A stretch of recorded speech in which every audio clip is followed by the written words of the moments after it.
just there, and Okay, good evening. I will call the Middlebury Selectboard meeting of Tuesday, January 27th to order, and the first item is approval of the agenda. So moved. Second. Moved and seconded. Any changes to it? I will note one, Laura is out, and so we are going to committee update to the select board to the first meeting in February. Anything else? Hearing no other changes, I will ask for a vote then to approve it with the one change. Aye. Aye. Just Aye.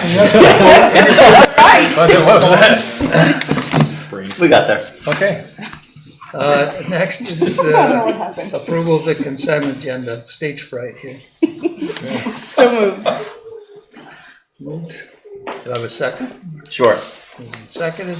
Is there anything in the consent agenda anyone would like to call out or talk about?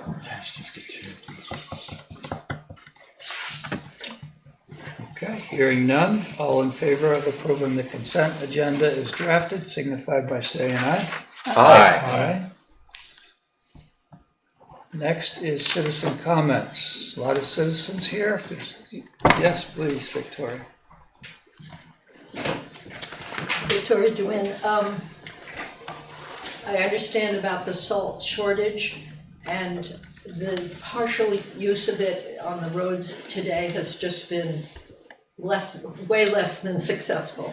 All it does is melt the snow enough to make just this slushy, slippery mess. I almost didn't make it through Park Street because it's so bad there. It hasn't been plowed and it's just slimy, deep slush. So this morning when I came into work, it was packed snow and it was no problem. It was great. But when you put a little bit of salt on it, it doesn't work. It's either all or nothing, I would say, or use sand. But I've had several people comment to me how bad the roads were this afternoon. So the problem is when it's packed down, it becomes black ice. You have to go around with a grater. And well, then actually put scrape sand it. down. But the salt, using a little bit of salt doesn't work unless you're going to melt it all the way. You have to melt it at some point. I think everybody should know that if you have issues like that, you can always call the town manager or the Department of Public Works, because they're the ones that do it. I mean, we're the select board, but if we get a complaint, we're going to call him, because we have the staff doesn't work for us. No, I was coming here But- and I thought I'll just mention. I think it's a good idea, but I'm just reminding the audience that you do have the prerogative, and we would do the same thing. Anything else? All right. Brian, we do have a hand up We got one. Is there a hand up? in the back, and then on mine as well. Judy. All right, Judy, I'm going to allow you to speak there. You just have to unmute yourself. Another one in the audience. Will you? Okay. Hi, Can you Judy. hear me? We can. Yep. Okay.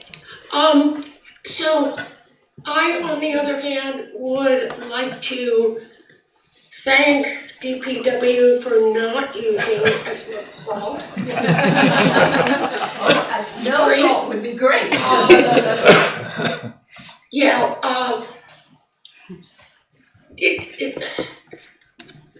Well, I'm partial. It's because of my puppies.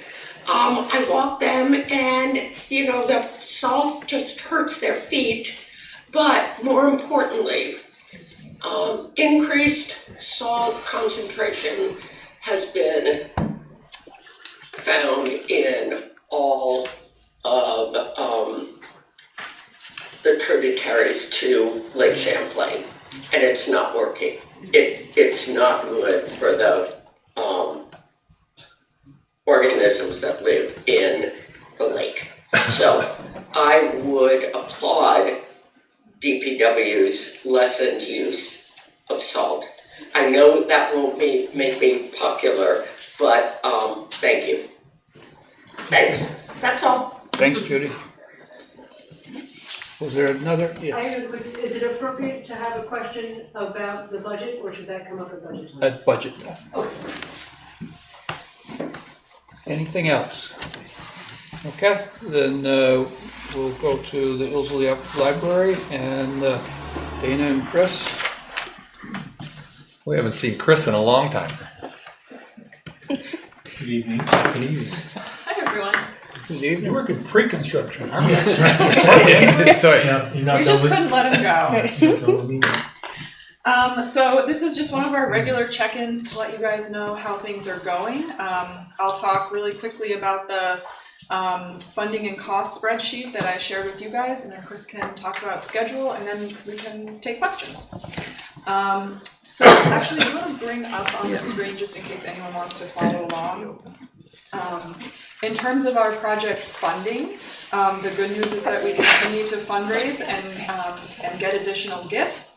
So we are currently at $191,000 that have been given for the roof, essentially, to offset that really big unexpected cost that we have. And then the other good news is we got a $20,000 grant from the Department of Historic Preservation for the roof. So that's really nice. So that brings sort of the total funding plan up to $17,200,000. And then on the next page, the budget status. Budget really hasn't changed all that much when you go down to the bottom line. Taking into account all of the surprises that came up along the way, again, especially the roof and some other big masonry surprises we had. The current budget is $17,096,000. So then on the last page, when we bring it all together, we currently have $109,000 available as contingency or surplus, whatever we want to call it, to cover additional surprises as they come up. And we're continuing to fundraise to sort of give a little more padding. It doesn't feel like a whole lot of cushion, but at the same time, we're getting closer to the end. So that's where we are. Chris? Quick, thanks, Dana. Quick schedule update. Obviously, this time of year with 0-degree temperatures does slow things down a little bit, and snow and so on. But we're really very pleased to report that we remain on schedule, which is the July 24th completion date. One of the benefits here is that, as you see, all the work has really moved to the interior building. What you'll be seeing coming up in the coming weeks, we'll be getting the first week in February. We're getting the delivery of the exterior terracotta cladding, and so you'll start to see that installed like mid-February. So in the coming 2 or 3 weeks. So that'll be really exciting to see it transform from a blue building to a wonderful warm color. Inside. And just very quickly, we have mechanical, electrical, plumbing rough-in that is continuing, such that we'll have some inspections occurring later this week, allowing drywall to begin to be installed as early as next week. So things really are progressing very nicely inside. We're addressing a number of the items that are discoveries, if you will, within the existing library. Some of it, concealed conditions that, once you really start to get into it, we're taking care of those items as well. When the spring comes and whether we've got the siding on and all that, we'll circle back to wrapping up the site work, particularly, on the parking lot side, getting the geothermal lines completely tied in and so on. So those are the highlights on the schedule. It's going to be exciting to see some of the changes. Now the windows are in. We've got a completely weather-tight, envelope. So you aren't finding that any of the imported items like the terracotta tile are tariff hit? They are not tariffed, Fred. Thank God. Thankfully, we've slid past that. Reached the right palm. Chris, I'm sure that there's less opportunities to discover things that would cause cost overruns as you get to the point of having Yes, Andy, particularly on the new side of the building. Right. Those things, if you were to walk around right now, you're starting to see a lot of the finishes in place, like the CLT deck, the ceiling, the wood ceiling. We're painting ductwork and conduit and so on, so that's already painted before it gets installed. As I say, sheetrock is being installed coming up soon, so all those pieces, like I say, especially on the existing building, are, you know, we're out of the dark zone, if you will. And there are still potential items, a few items that may remain on the existing building as we get to finishes and so on. Cool. So in your funding status, Dana, it was helpful to realize, thanks to your explanation, that some of these campaign donations are pledges, and they're going to come in sequence in some succeeding years. And so I began to realize that the challenge for those of us in the select board are trying to allocate local option funds and make sure there's enough, is that the financing of this that Mark and Nick have to work out has to first take into account what comes in, you know, the gifts, the college money, these pledges and rebates and whatever, whenever they come in, and then apply the local option taxes to make sure that we meet what we need to for debt retirement after all of that. And it's hard to put that in a spreadsheet. You don't know when it's going to come in. And I say this for Dan's benefit because we've been agitating for this, you know, local option tax spreadsheet to make it clear. And it's not easy to do that. Yeah, I think we've all realized there's a pretty significant gap between this simple spreadsheet, which identifies the sources where our funding is coming from and the total amount we expect to get from those sources, and the yearly internal financing. And I can't really speak to the latter, but yeah, I appreciate that it's a difficult thing to illustrate easily on a spreadsheet. Thank you. Dana, would you like to take the opportunity to announce what the date is you're going to have or are you still holding it close hold? You could say close hold. Well, I think, assuming we get the keys at the end of July, as we're scheduled to, I'm really hoping that we can target an August 29th grand opening. That'll be the last Saturday in August, and I think that gives us, assuming everything stays on track up till then, that's more than enough time for the librarians to move everything over and get settled in. So late August, we should be reopening. If we miss that mark, it won't be by much, I think, early September. It's on my calendar. I'm planning everything around that date. Me too. I know. Yeah. So that's very exciting to think that just 6 or 7 months from now we'll start moving in, and I cannot wait. I invite all of you to come take a tour. If you'd like to see the progress, just shoot me an email and we can find a time to do a walkthrough. Next warm day, Dennis down there. Yeah, pretty It's toasty. close. It's I'm sure it is. Yeah, that's what she said. I'm sure it's it all is. sealed up. And, yeah. Wow, that's coming fast. Mhm. We get our parking lot back. That'd be good. That'd be nice. Yeah. Any other questions? Well, we're as excited as you are. No, we're not. Some of us are. Than you are. But we're excited. It's great to see it really shaping up, and like you say, as soon as we get some nice weather and you start putting the siding on and stuff, it'll really start to pop. So, And imagining a warm day on the outdoor programming space, it's really it's gonna be very special. well, we just hope that people look at it and say, "Oh, who was the architect who designed that?" I hope it looks that good. So. It will. Yeah, we're excited for it. So thank you for giving us the encouraging update, and we probably have one more before we get to it. All right. We'll keep you updated. Thanks. Thanks, everyone. And I have a suggestion, and that maybe we have Dana give a short presentation at the town meeting Oh, with pictures and stuff to that's a good show idea. people where their tax dollars are, how they're doing. Is that possible? A lot of their time. update? I'd be happy to do it. I'd probably keep it more focused on the pictures and the progress Yes. as opposed to the funding side of Yes. things, because as far as the community is concerned, that's sort of behind us. But yeah, I'd love to show some progress pictures and sort of give a sneak peek of when we'll be, hopefully moving in and reopening. Great. We can talk about it. Okay. Thank you. Yeah, thank you. Thanks, Chris. Good seeing you. Kevin?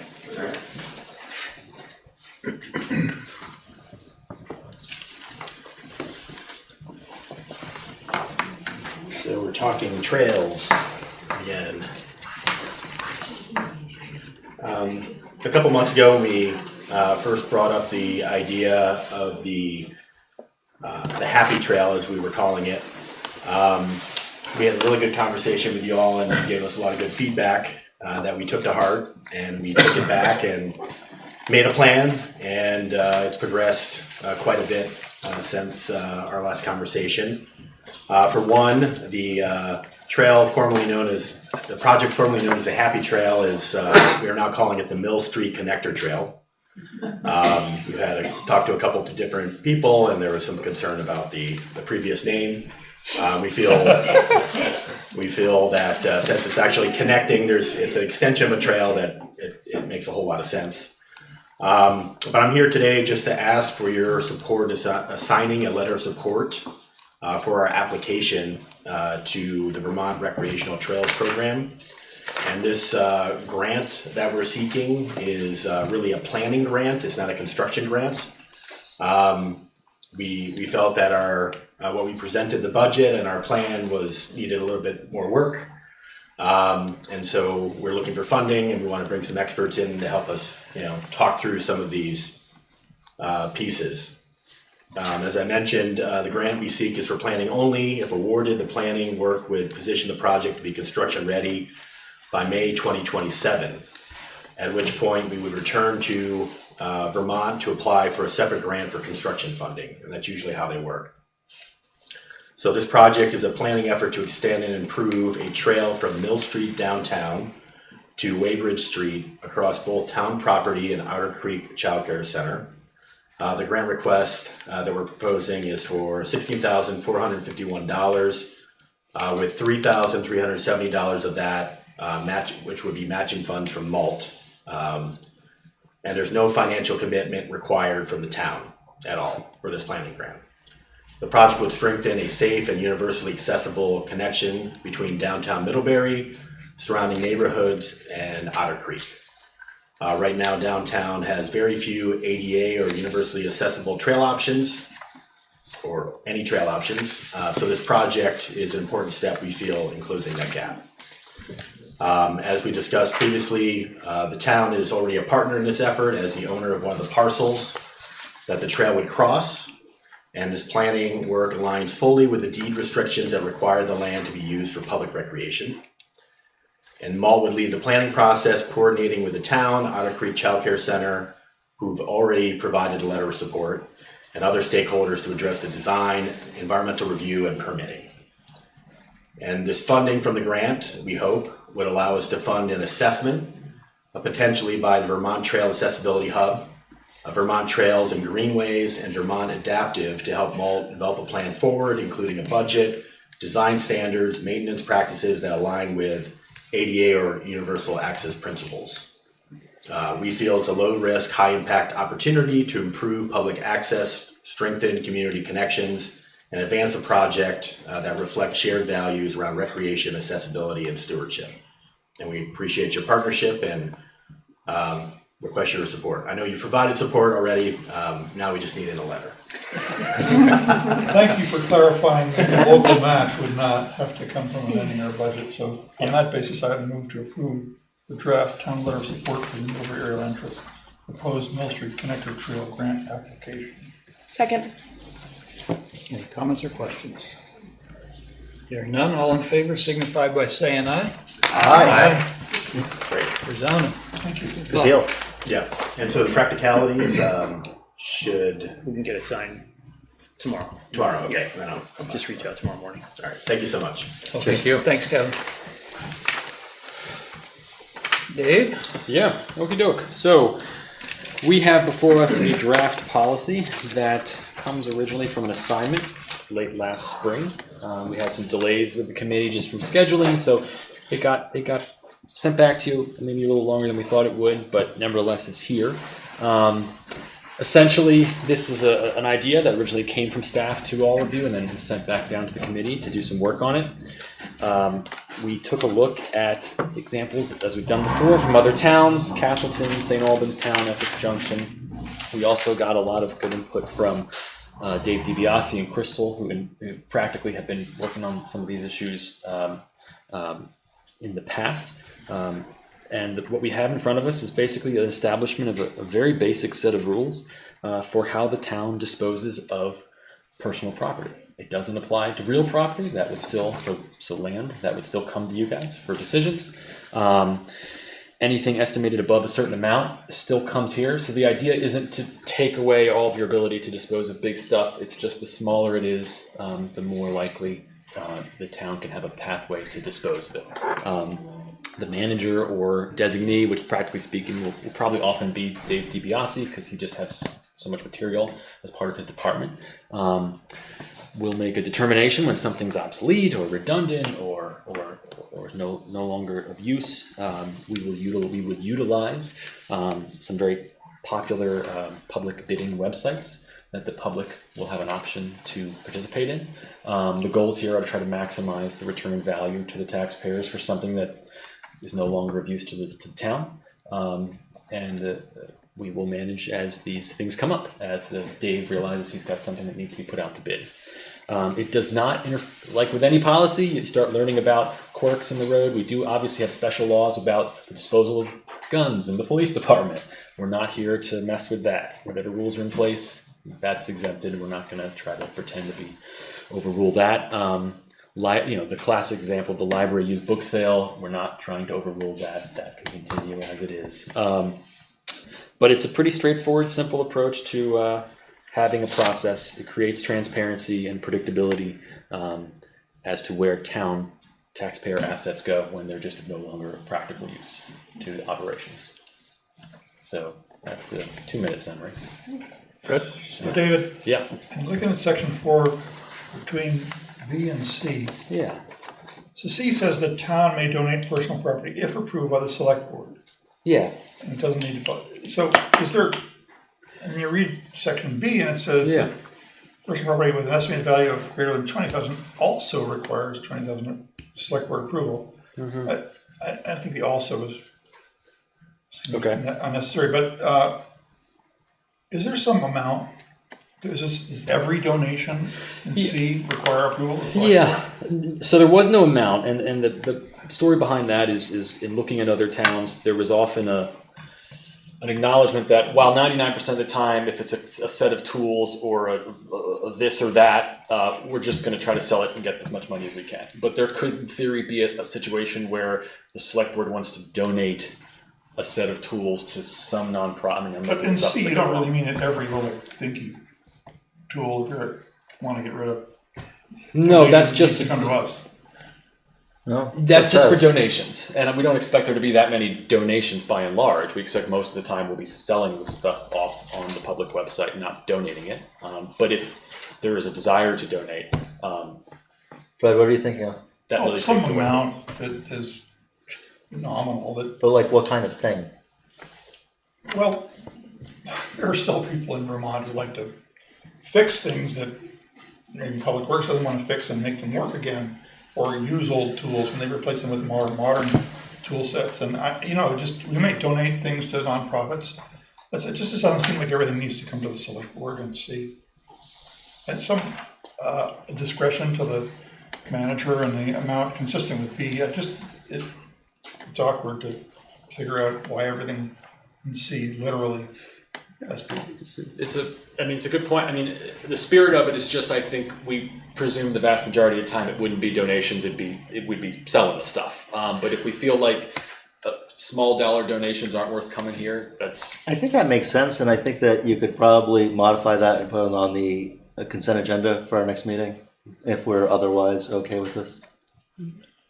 Just to Right, if something has an amount that could a be nominal, right, if it's handled by the got, manager or whatever, that's okay. for donation. I mean, if you're all okay with that, I understand the logic of what Fred's getting. You're the policy committee. Right? Yeah, I do feel you want to retain that authority at least at the manager's level, town manager's level. Yeah, I think Megan had her hand up as Oh, well. just curious how the public will be alerted that something is up for sale. Yeah, so there's I forget the name of the exact website, but there's a common website that is often used. We'll be utilizing it as well, but what we'll do is we'll advertise on we will make it very clear on the town's website, this is where you go to bid on materials as we post them. That link will just take you to that website.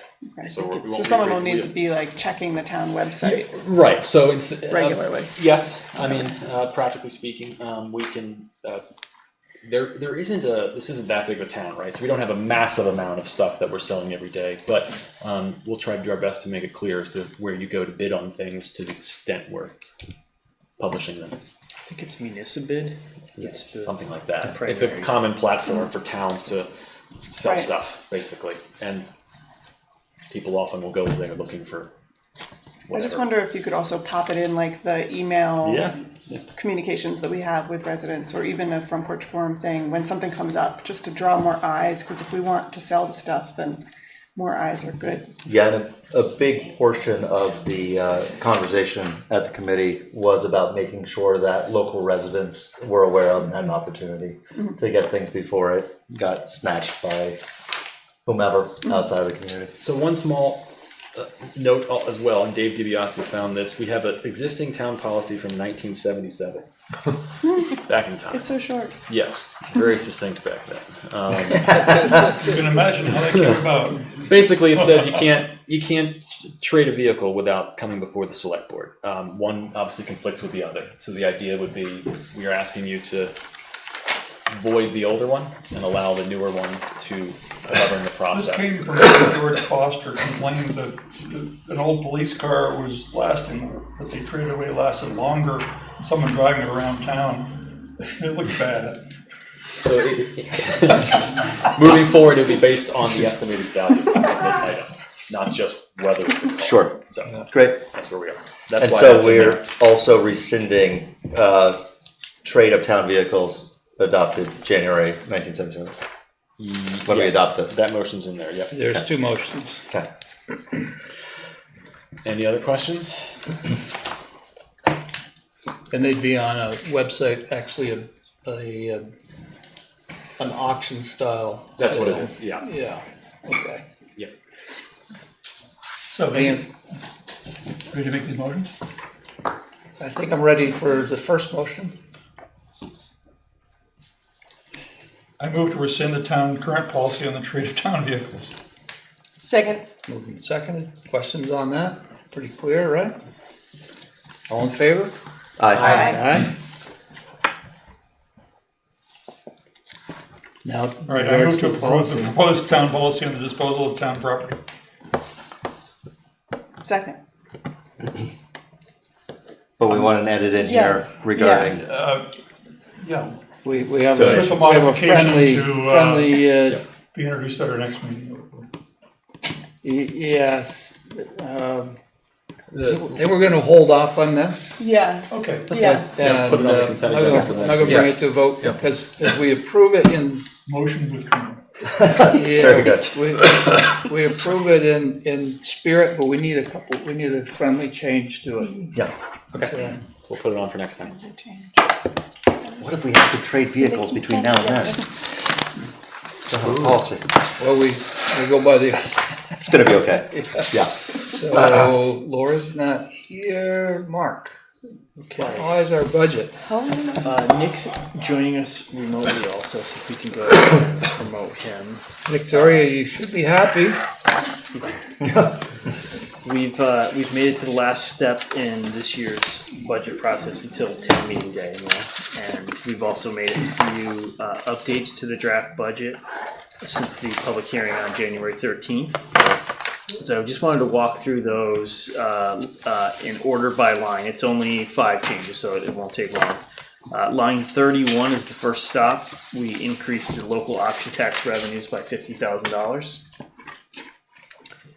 Line 97, the college has increased their gift in lieu of taxes this coming year to $238,253. Could that line Say that say again? college gift agreement and lieu taxes with payment? in lieu? I mean, people should know that where that comes from. Sorry. What's the current verbiage? It just says gifts in lieu. Middlebury College payment in lieu of taxes. They have an agreement for this, and it's not just a gift. They have an agreement. It's always been down here as a payment, hasn't it? Is this just recently changed to gift, or did I miss that?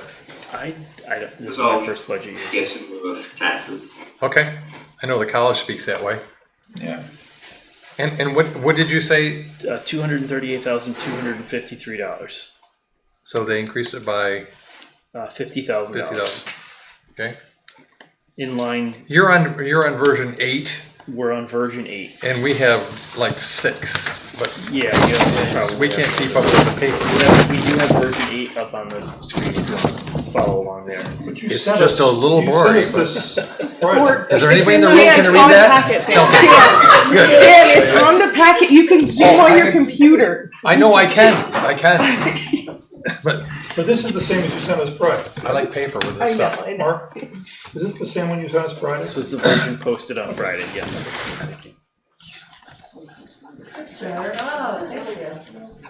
Alright. Okay. Little control plus minus there, Drew. Next up is line 107. We increased the transfer out of local option tax reserves to $350,000. In previous versions, that was $256,264. In line 534, we've increased the social services contribution for the charter house by $1,500 to a total of $8,000. And finally, line 677. That line that's capital. That line was increased increased by $15,000. I'm sorry, to restore the capital funding for the skate park. So on that, that's a little different than the capital improvements budget changes that we saw at the last meeting with the red line, the red stuff on the right that Emily outlined. And the difference is 22,500 from that spreadsheet that you presented us with the capital budget. I'm just wondering, like, certainly the skate park, but what's the other? That was 15,000? I'm Well, not aware of any other changes between meetings, so I'll have to look into that. Well, it's not a significant amount, and the main goal was to bring us in below double-digit tax rate increase, which is great. Correct. I don't know what, somehow the capital improvements budget changes. So Fred, is it exactly 22.5? Like Yeah. 50% more than the 15,000 for the skate park? Maybe my arithmetic's wrong, I don't know. But, that's what I calculated. I don't have as much paper as you, I'm afraid. The So, revised capital budget was 1.562928. And you have 1,585,426. Subtract those, I think it's 22,500 difference. Nick, you're not aware of any. No, I just had the latest 22.5. spreadsheet from Emily and Fred, are it you comparing? reconciled with the number we'd had in there before, so I'd have to look at what was presented at that last meeting, and see if there's anything in there that would explain the difference. Huh. Well, I'm sure the infrastructure committee would not mind it being more, so I'm not gonna object, I'm just trying to track. And if you have that amount transferred in 677, could someone explain how lines 685 and 686 relate to that? Which lines again, Fred? I'm sorry. The end brand, 685 and Oh, at the 686. bottom. Okay. You've shown a general fund surplus or deficit before and after capital improvements. That's We're already just showing what the surplus would be without the capital transfer, But we're transferring it in 677, correct? with it factored in. 677 is the total capital budget that needs to be funded in that year. So 685 suggests that we have a general fund surplus before the deficit of 1.50964, but after it's negative 434,462. And I'm just wondering, that number is just the exact same number as the budget in 25, and I just don't understand. By design, I mean, that's a plug, so we start from that number. And again, the history on the exact number, I don't know, so we kept it the same for, comparative purposes. But that is a plug, so we're designing for a budget that is that 434,000 negative.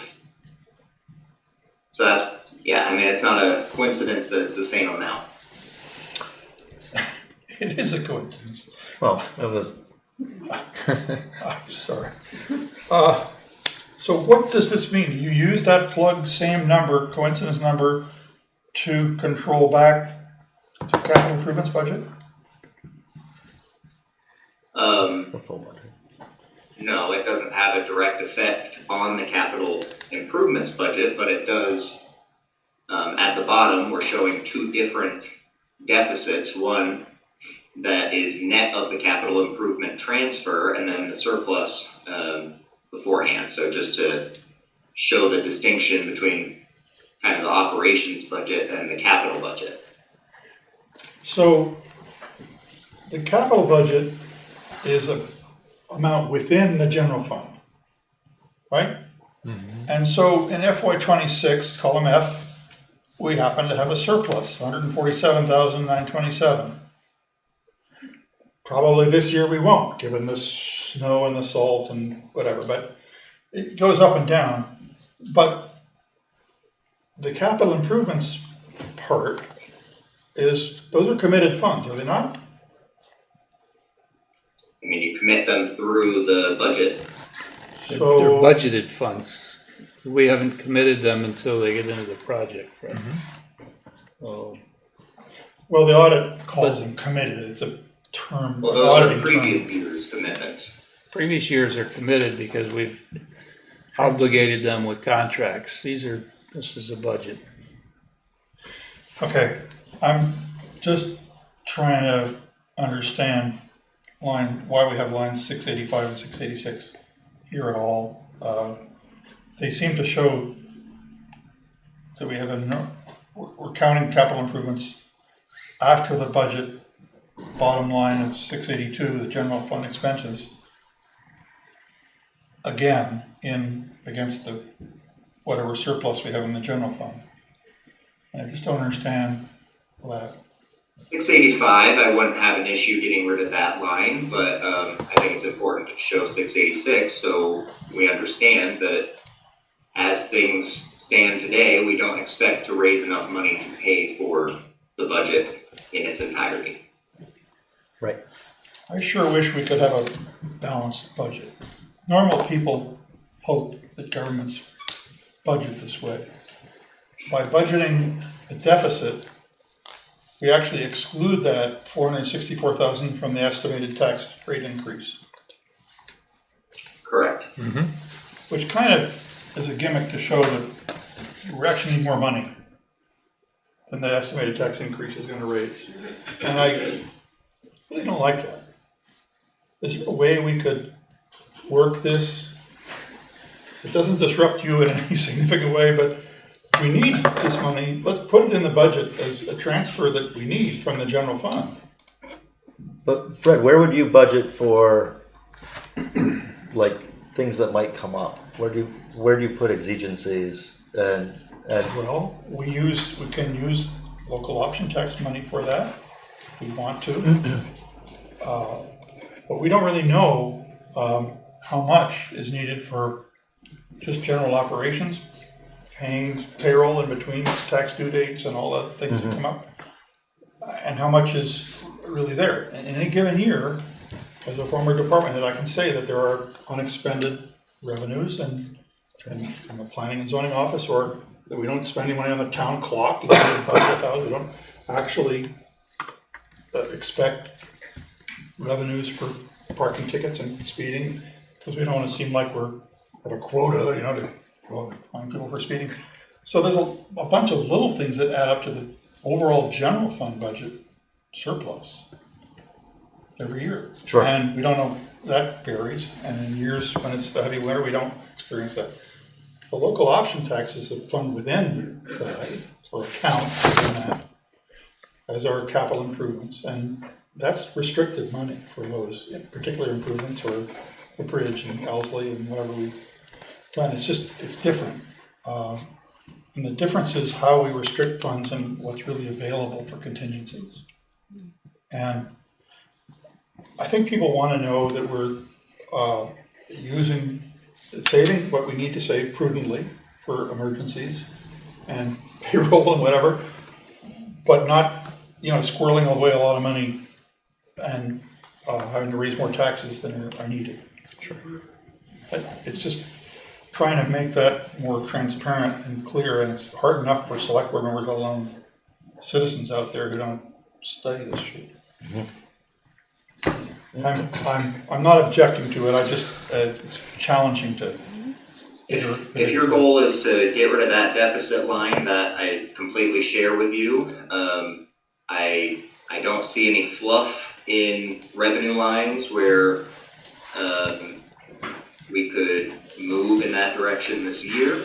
I think we have to be prepared to realize that deficit this year, where in years past I would have said we probably wouldn't. Wow.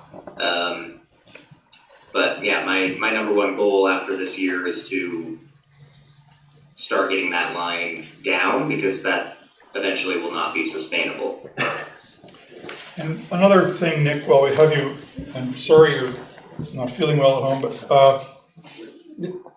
the $350,000 number that appears in line 31 as separating out the local option tax revenues for the library appears again in line 107 as a transfer in, and then appears again in Article 3 of the draft warning. And having that same number appear 3 times was kind of confusing to me, and I imagine it would be to citizens at town meeting. But then I realized at about 6 o'clock tonight that when you have the Article 3 allocation, that is applied in the current fiscal year. And the others are, all the rest of this budget stuff is in fiscal year 27. And I grant, if you feel we need that in this fiscal year as opposed to the next fiscal year, fine, that really helps me. But to the average person, seeing that number 3 times would make them wonder whether we're duplicating. You know what I'm saying? Yeah, it's not duplicated. I mean, the local option tax revenue line, I would just as soon be merged and not have it show as split out for the library. So that would be one area of cleanup we could do.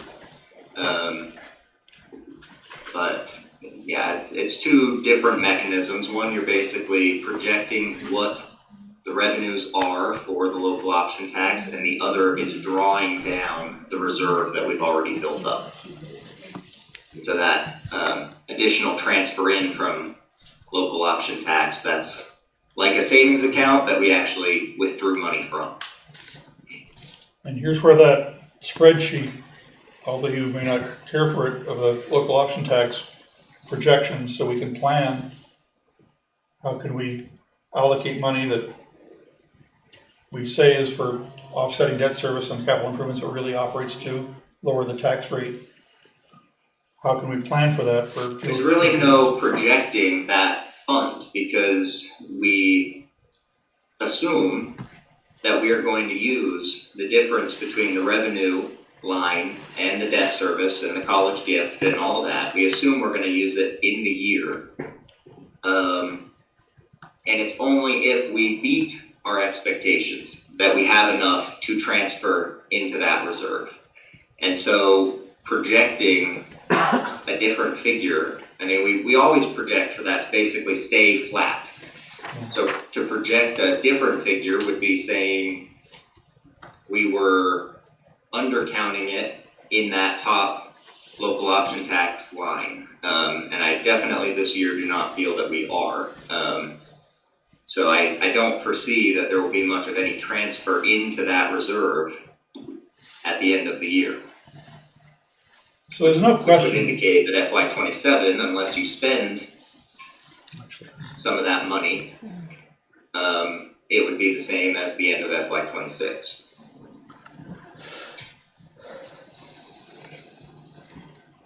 you'll follow that? Oh, yeah. Now I do. After 4 meetings, now I get it. Yep. It's challenging. We have a general fund balance, and we have typically not spent everything, which is why we budget the way we do. And if we start overspending, then we'll have to change the budgeting. But there's enough to pay for the library, Dan. Don't worry. Great. It's both the 350 that's, And you're talking line 31 and why we had to that's important and to why we had to reflect do that, that was to get your guys' head around Right. how we're using those funds. Right. And now you want to put it all in one line, but It was important to break it out, to show to the taxpayers that we're taking the funds paying for the library in the proper way. you should be breaking out for the bridge, as well, because that was the original purpose of it's that. in there. So, are there any really other meaningful questions that is going to move us forward on? One of the things that Mark didn't point out is part of the reason why the projection for the local option tax went up is because the state changed their accounting and they're going to give us 5% more back of the money that's paid in local option taxes. So they're taking 5% less for their handling of it. That's a change from 25 to 20% for the state VIG? 30 to 25. 30 to 25. 30 to 25, okay. But that's what, $70,000 or something like that? So. We put 50 into the budget. Right. Do you mind if I just jump back in here to? I just Please. wanted for people joining us from home, just so they know where we are as of version 8 of this budget. So as a result of the changes that I went through earlier, our proposed fiscal 27 general fund budget now totals $15,998,045.76. And if approved by voters in March, our tax rate would increase 9.27 cents to 1.0226 in fiscal 27, and that's an increase of 9.97%. So both increases in this current version are below double digits, which was your goal at our last meeting. I also just wanted to wrap up by saying that you'll notice included in the draft motion this evening is approval of the DIDC's budget of $30,500 as well. This is just a transfer from the existing fund balance, which is a little over $200,000 at this point, for the projects that they summarized in their memo that we shared with you in early December. And I believe it's also posted in this packet for tonight as well. In general, the DIDC, the tax creates about $35,000. About $10,000 is usually used for projects. We've missed the last couple of years, so they're going for it. I missed the last DIDC meeting, so I'm a little out of touch with that, but I don't necessarily agree that to give them $5,000 for whatever they want to do. Slush fund. I just don't agree with stuff like that. And I might be executed by the chairman of that committee when I walk out, but it's a discretionary fund for mid-year. Just mid-year requests, the issues that arise, replacing a broken park bench or replacing. There's $10,000 of that $35,000 that should go to the town budget to be used for repairing anything that in the previous years has been approved by DIDC. So like the light bulbs for the streetlights, which the DIDC did, they should be coming out, but out of that 10,000. But in general, you're just using your budget. Right. So that's how we're growing. This was more, not maintenance, but if they come up in the middle of the year, here's an idea for a new festival or a new event for the downtown or new amenities or new streetscape furniture or whatever. I know. That they hadn't thought for and they want to wait a year for, that they could. Why would they have to wait a year for? Implement that. Why would they have to wait? Because we do improving budgets for a year, we would have to wait for next year to. I don't believe so, because the money is in an account, so we can approve a purchase with the money that was already part of their prior year's budget. I'm just saying what I heard. I understand what you're doing. We've never done that before. Because we've only had 10,000. I believe the ordinance is 10%. And what 10%? 10% of collections in an annual. What's the collections? $30,000 to $35,000 a year. So it's okay. So it's 3,500. Okay. Yeah. Yep. I'll have to double check that, but I believe it's 10% rather than 10,000. Okay. But we couldn't identify any needs immediately, right? Right. I understand. So that was kind of the point of. But that's one way that fund has been building up by not because we haven't taken our maintenance. Recognizing the good work that Kelly and Catherine do. And absolutely. The events in the downtown, they come up with great ideas during the year, and need to know that there's something there that they can use to implement. The thing you have to remember, this is the DIDC, and that's the Downtown Improvement District. That's the downtown Better Middlebury Partnership downtown. That's two different organizations. We're not budgeting so K&K can have $5,000. No, we're budgeting for the. They implement a lot of the things that. But still, we're not. There's a difference there, and it's kind of great. But Dan, DIDC revenue is raised on those properties in the designated downtown. Yes. Right, and we have some oversight of it, obviously, as the municipal creator of the downtown district.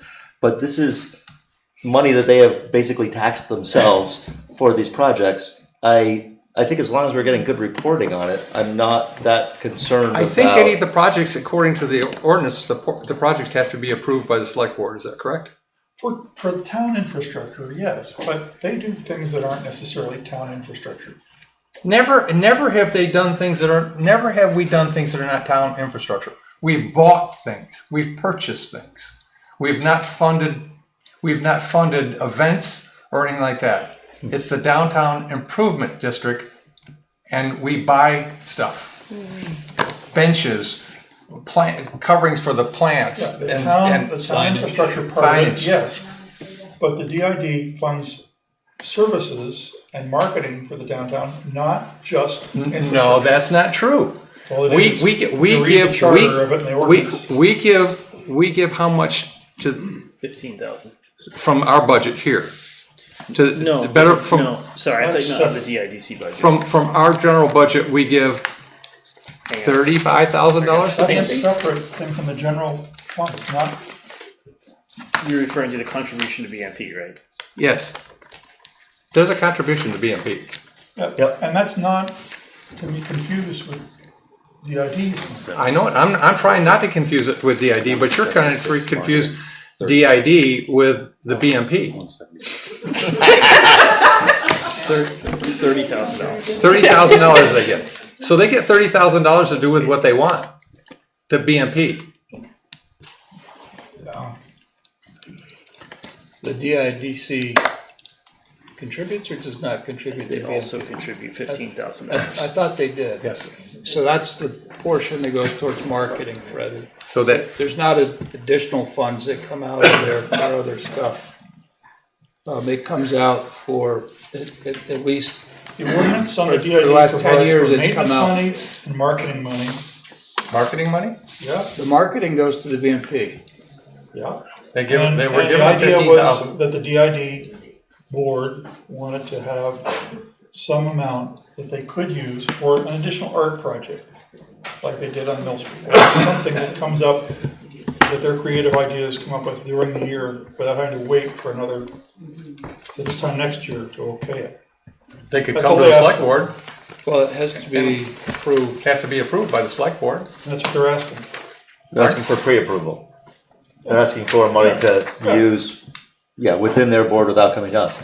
Dan, we have a member on that board, you. Yes. Are you concerned that this money will be ill spent? No, I'm not concerned it'll be ill spent at all. I'm just saying, are we going to set the precedence to do that? But here's the language. I'm going to be fired from that. I am done. The discretionary fund is to allow them to respond to emerging opportunities and small-scale improvement projects throughout the year, subject to their commission approval.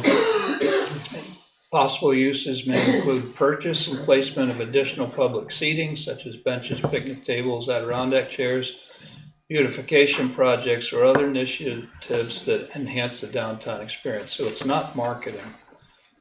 The marketing is already. That's a different, doesn't come through the DA. It doesn't come through this annual projects list where we allocate funding. What would happen if the discretionary fund wasn't spent within the year? Is it going into It stays, fund balance? we have the checkbook. Okay. Yeah, I don't care. I mean, it's not a big issue. It's just, I want clarity on that. Sure. Yeah. And if we approve it, which I think is probably a good idea, because for them to have to go through our process and everything to replace some stolen Adirondack chairs, a lot of those were donated, but to keep that, I mean, those are highly used. Okay. Well, I think it's most important to understand the clarity between BMP and DIDC. Yes. They're different. Yes. Yeah. Okay. Withdraw your objection. Yeah. Did you have anything else, Mark? No, that's it. So I can stay on the committee. Fantastic. Well, it's probably a legitimate point to make, but Yeah. I think there's guardrails there, so. Any other comments on the budget? I'll move to approve the fiscal year 27 general fund budget for presentation to the voters at the upcoming 2026 town meeting, including the proposed Downtown Improvement District Commission's recommended expenditures. Second. Okay, we have a question. I confess I got a little confused, very confused about the, Yes. the tax fund. And could you just clarify, there's So- 250,000 that's going for the library bond. Is there funds being taken from the fund for anything else? Yes, to reduce we're taking a little extra to reduce I think you said another 100,000 or roughly to help reduce the tax rate.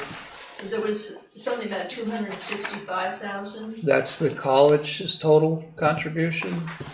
238 is the college 238? contribution. 256 was the transfer number in a previous version that we increased to 350 in this version. But that's just going to the library, so that's the only What's money we're going- taking from the option tax fund.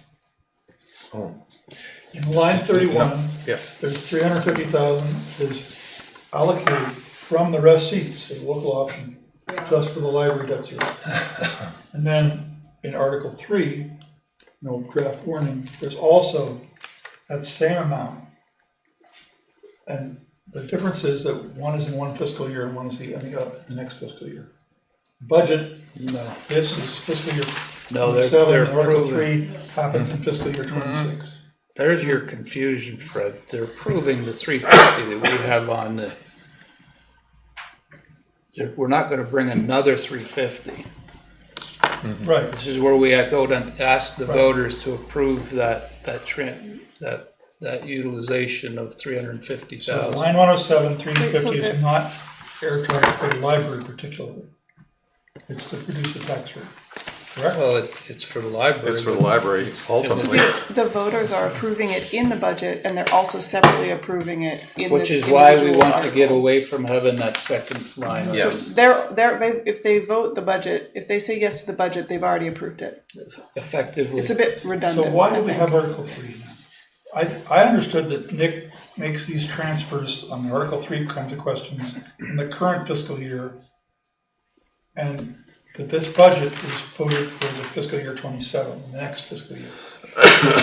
So I understand that they want to pay for the library this year and next year for its debt service.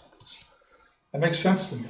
Well, here's a quick way to verify that. Nick, if we take Article 3 off, does that increase our deficit by $350,000? I would view that as basically taking the transfer in and on the regular budget and voiding it right out. Basically, we include it there for illustration purposes, but I would have assumed that Article 3 is what actually approves it to be a part of the budget. And maybe that's wrong. Maybe we don't need Article 3 at all, but Well, Nick, in prior years, the transfers voted in Article 3, you've been made in the current fiscal year, not in the next fiscal year, right? yeah, but I wouldn't make an additional 350,000 transfer in the next year.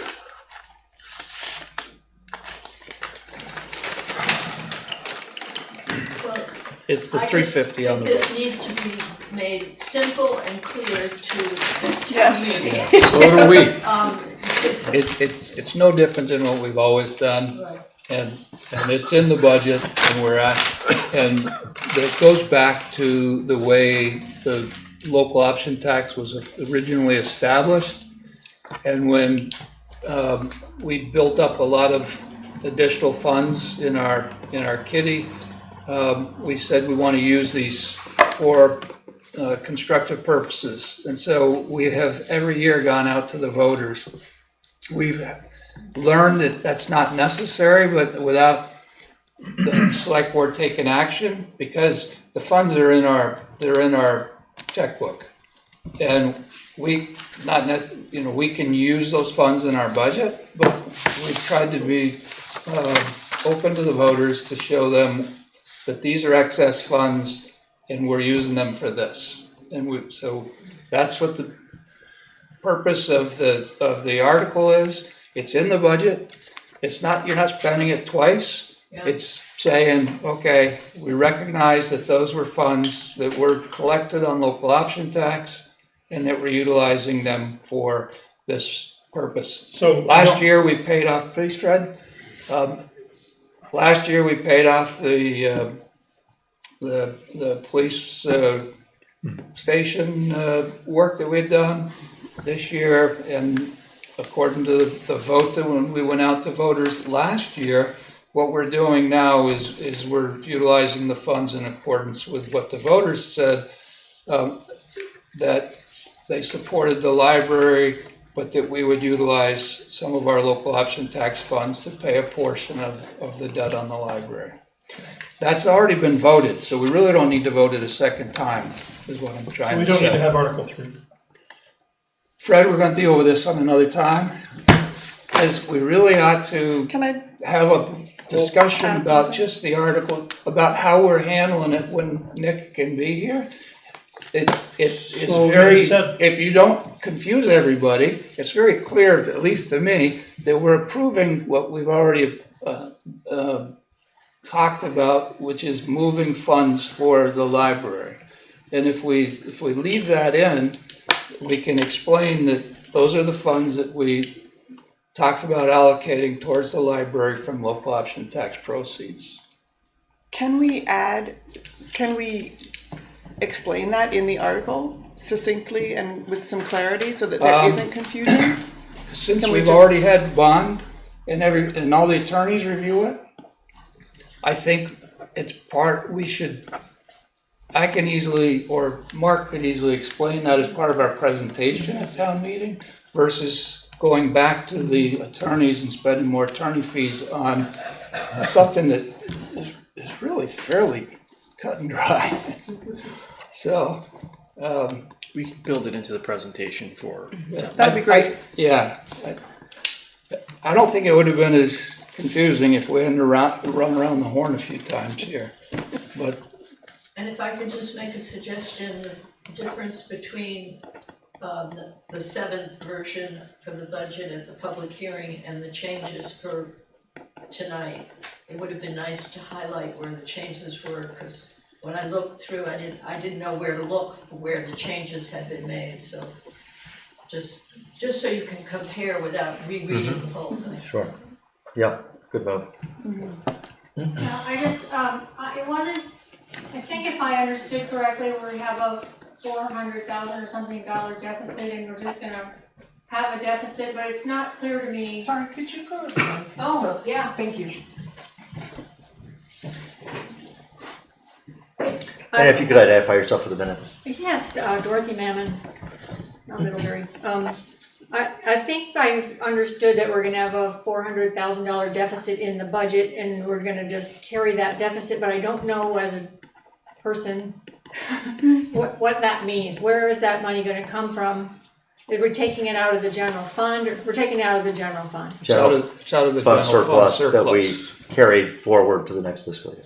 Okay, and when I've budgeted for things and so on, if I'm gonna pay for something by taking it out of general funds, I would just show that. So I just don't know why we don't show that. Why don't we have a balanced budget? That's what I don't tell a simple person. Because it's bound to come up at town meeting. You may as well have a way to explain, why do we show a deficit budget instead of a balanced budget if we're gonna take it out of the fund balance? Well, we always have, we're always in a That's deficit. something that I've always viewed as comfortable language that pats us on the back. But if we're spending down savings, that is a deficit. We could call it, a previous year's surplus, but I think I'd rather it be very clear what we're doing so that we feel what we should feel. We should be a little concerned of getting crazy with that line and shouldn't take it for granted forever. But it is a drawdown of our savings. Okay, that helped a ton. Thank you. Yeah, thanks.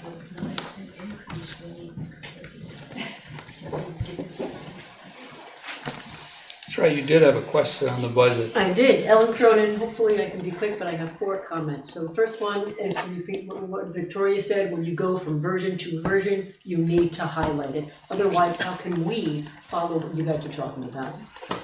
Number 2, when you guys are talking about the changes here, you often in discussion talk about percentages, and you never put percentages on the budget.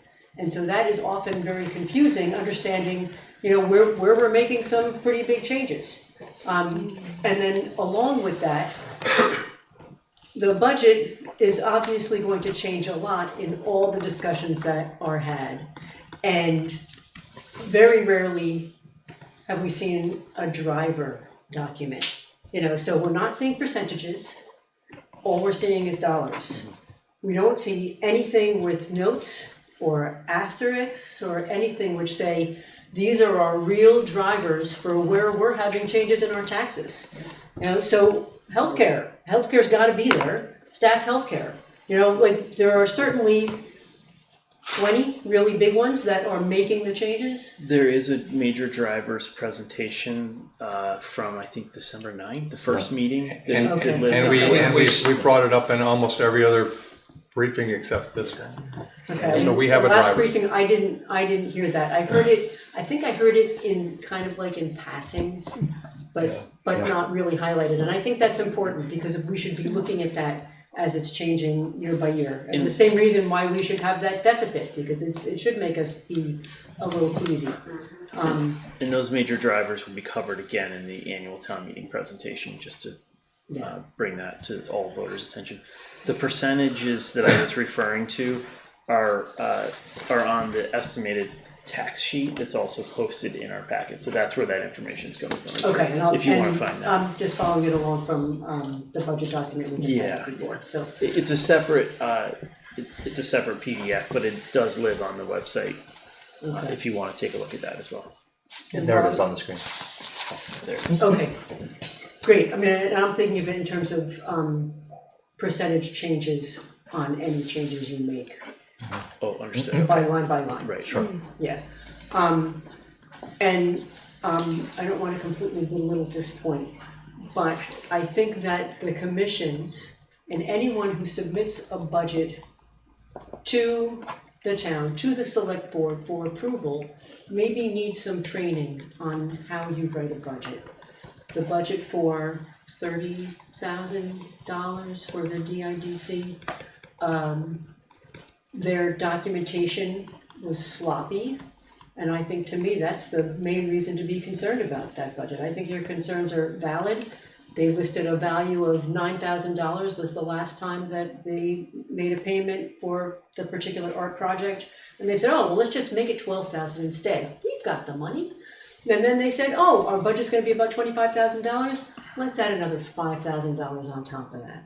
And that's just not the way that the commission should be putting their money forward. You know, they should not be putting a budget forward that is that sloppy and that generous. It just looks bad. Ellen, I largely agree with you on the technicality of it, but also it's their money. They have chosen to tax the DIDC itself this additional amount. That's what the whole discussion was, but they still bring it to you. Yeah. They still bring it to you. So don't be so sloppy. Fair. I don't care if it's your money. Okay. Yeah. Good job. Thank you. Okay. Would it be possible to somehow get some basic information, the drivers, the tax rate graphs, some basic information out to people before town meeting? We used to have a town report with all this information mailed to us, and now you gotta go find it. And could you, before town meeting, give this basic information to people so they come somewhat prepared? Because to pick up a budget at the door, what is it, 14 pages? Yeah. Who's gonna understand what they're voting on? We'll have it posted on the website prior to the town meeting. Well, then, Front Porch Forum, help people find that information. Yeah, I think including it maybe in an email, in our Yes. email blast. Or the mail blast, whatever, Because but this make is, it easy this for is a people. comment that came out the last couple of years, since we stopped printing the, When did we stop printing it? When did we stop printing it? quite a while ago, but the last couple of years, it's become more of an issue. I can't remember what year you can still get one if you come by. We don't mail it out like we did. And that could be posted on. You know, we do have a public hearing on this budget, and you typically are the only one that shows up for it. And that's a public hearing where the citizens can get into the budget early on. Except this last one, we did have about 35 people that were arguing for $15,000 to be reinstated into the budget. That was a pretty amazing presentation they made. I think Victoria makes a really good point, though. We should get it out in as many ways as we can. Yeah, we should expand our reach as much as we can, because as we've seen, like, it's rare to get people to come in for those public hearings. So Yep. Yeah. I think an email blast would be really great, and if we can double plug it in, like Front Porch Forum, like, check your email blast. Make sure you read all the documents before you come to town meeting would be easy to do and really worthwhile. And to let people know you can pick it up here, I didn't know that. Yeah. Yeah, and that we have sent out every year, but I'm afraid, obviously, it's not reaching everybody. Maybe John can put a little box in the front of the Patty Indy when we've got it ready for that week, that, now it's available for pickup. There are some documents that are really good, because there's the FY27 expenditures. That's the whole expenditures listed on one page, which makes it really simple, unless you're interested in the 700 line by line items. the toner budget. That's for the, really a good one. Yeah. Okay, we have a motion on the floor and seconded. Any other comments on the motion? Ready to go to vote? Okay, all in favor of the motion to approve the budget where we're at right now for presentation to the voters, signify by saying aye.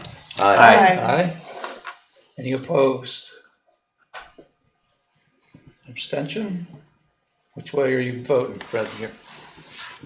I think the confusion of the 350,000 is really unfortunate. I want to support the team and express confidence. I know the money's there to fund things. I just don't like the confusion of it. So I will vote yes, but reluctant. Okay, and we will take up a shift. We might be able to get Nick in February, so we can at least say we're going to shift it. But I think until we can tell them at a town meeting that we're making a change, I'd like to keep with what we've been doing. Yeah. Okay. Citizen petition for town meeting warning incremental implementation of Green Mountain Care. Mark? So our town clerk's office received a citizen or voter-backed petition article before the statutory deadline and verified all the signatures on it. A copy of the petition was, of course, included in your posted packet for this evening. And in this case, it relates to incremental implementation of Green Mountain Care in the state of Vermont. So we did consult with VLCT and Town Council, and since this topic is not one that voters have statutory authority over, this board will have to determine whether to include it in the warning or not. So there are two versions of the warning in your packet for this evening, one with and one without.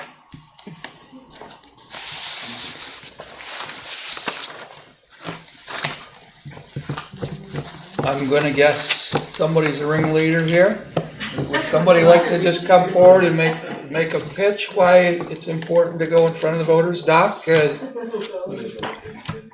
we'll go together. It's a very familiar group. Yeah. Pony show. It's funny. Well, I'll let Jack go first, and then I'll add some things, as he's the doctor. So. Yeah. So the point of this resolution was that there is a bill in the legislature, House 433, for a publicly funded single payer for primary care, and it's intended to be a first step toward a more universal payment plan for health insurance in Vermont. So we're talking about this as a Vermont phenomenon. If you go back to Canada in 1947, Saskatchewan implemented the first single payer health insurance program, and it was in their case they predicated their legislation on hospital care, and then what followed was the other aspects of care, primary care, consultant care, specialty care. We're looking at this from another angle, and this bill looks at it from another angle and says we would start as an initial. As a first step toward fixing what is clearly a broken system, and I think everybody probably agrees on that point.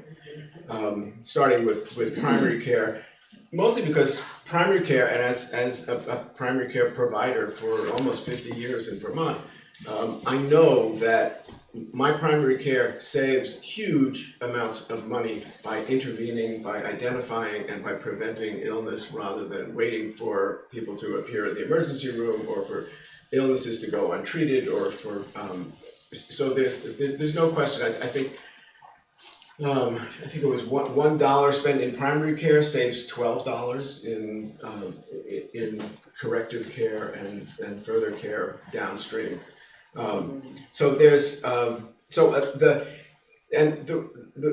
We have 7 towns have voted have gathered enough signatures to put this on their ballot in one form or another in Vermont. And our hope is that the legislature will just get this bill out of committee. We're not asking, this is not a big ask. It's sitting in committee, it's on the wall, basically. It means it's stuck in committee, and the chairs and of the committee are not bringing it out for discussion or consideration on the floor. So our ask here is to simply have this conversation about the bill as in front of the legislature, and to figure out the ways of implementing this. We just talked about it. We're talking about a 10% budget increase for Middlebury. And What's it?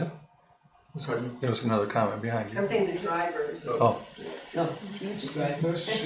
Yeah, and we look at education budgets. That the second largest expenditure for education budgets is healthcare, and that's not going to go down. That's going to go up, and it's going to go up by a significant amount.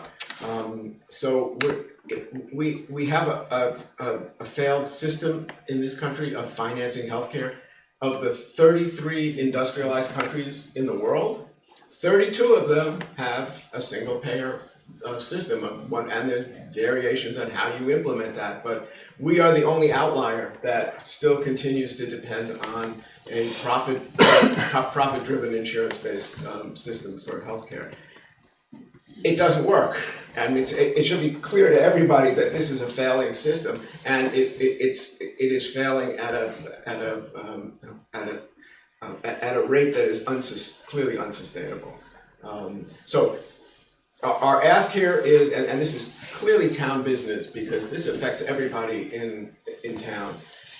So our ask is just to get this bill on the floor. Let's have the conversation. That's all. We're not trying to legislate from the select board. We're just trying to get this conversation on the floor. I just want to close with a quote that's attributed to Winston Churchill. It's not clear if he actually said this, but he said it in one form or another, that the Americans always do everything right after they've tried everything else. So we have tried everything else, and it's been a colossal failure. So I'm hoping that we can honor the will of the voters and allow this to be brought before town business. And I'll just add a few more things since Jack really covered a lot of things. I think you all know that expanded and universal access to primary care will save lives and save money. You go to the ER, you spend 10 times as much as when you see your primary care doc. Universal primary care, you cut out the middleman, you have a sustainable way of financing it, it cuts out all the paperwork that primary care providers have to deal with now, which is 1 out of 3 healthcare dollars. That would be very good for our primary care providers. It would get people in earlier detection, all of those things. Oliver Wyman's report showed that if we had, primary care for everyone, we would save $300 million. It's like we know that. But you might be saying, okay, we understand expanding primary care and making it universal is important. You might be asking, why is it Middlebury town business? So, you want to think about a couple of things. It's certainly Middlebury town business. It has already been mentioned. Obviously, school budgets all over the state are, suffering from the increase in healthcare costs. Other things, trying to keep people out of the ER. The ER has become a form of primary care. This adds to our healthcare costs incredibly. So, you might want to think about Porter Hospital. Do you want people going to the ER for their primary care? No. And when you talk to primary care providers across the state and in Middlebury, they often tell you stories about people who don't come in. And keep in mind, 187,000 people in Vermont are what we call underinsured. That means they have insurance, but they don't go to their provider because of high out-of-pocket costs. And every provider, when you talk to them, they'll start giving you a lot of stories about people that didn't come in because of those out-of-pocket costs. By the time they came in, their condition was much more serious. So, those are substantive reasons, but again, if you might be saying, okay, we get that, why should, the town of Middlebury be voting on this? Number one, this is a great way to communicate with our legislators. Our legislators obviously take town meeting week off. This is when they want to hear from the voters. And most of us don't have time, to go up to the State House and hang around and, kind of try to badger people while they're meeting. But this is a good way for the voters of Middlebury to communicate with our legislators about if it passes. And putting it on the ballot, warning it doesn't mean it passes. If you think it's a bad idea or people think it's a bad idea, they can vote it down, right? But this way we can weigh in on it. And if it passes, it's a great way to communicate with legislators. If it doesn't pass, then okay, the voters of Middlebury have spoken and they might have other ideas. We are in a crisis. We have, the state of Vermont, probably we've got 4 or 5 hospitals that could go down. We've already spoken earlier about the Medicaid cuts, which makes this even more essential to try to keep people healthy and expand primary care. So I guess that's, all I would have to say, but, it did, Bristol last night warned it, and Cornwall last week warned it. So there have been, let's see, it's Cornwall, Bristol, Weybridge, Salisbury, Brandon, Putney, yep, that not in Addison County, but in Addison County, there are about 6 towns. Let's see, Brandon, Bristol, Weybridge, Salisbury, Middlebury, Cornwall, yeah, those are 6 towns in Addison County. So far as I know, Bristol last night warned it, and Cornwall last week warned it. And their feeling also was, and I think this is really important, as you know, you have to get 5% of the voters, registered voters, to sign. And I have to tell you, this was my experience, and I heard the same thing from people in several of the other towns. They all exceeded their goal, and they all found it very easy to get signatures. And I think that tells you that healthcare is on people's minds. I personally have been working on this issue for a long time, but this year I have detected a real difference. People were like, give me that pen, I want to sign. And that tells you, we've got to make a change. So, yeah.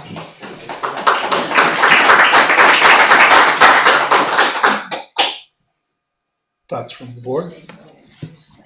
Whenever I've engaged with social issues at the state level, it usually has like a nonprofit or a coalition backing. So, for example, a few years ago, I was really passionate about free school meals for students. So, Hunger Free Vermont was the backer of that. Yes. Or last session, AEDs in schools. And that was American Heart Association.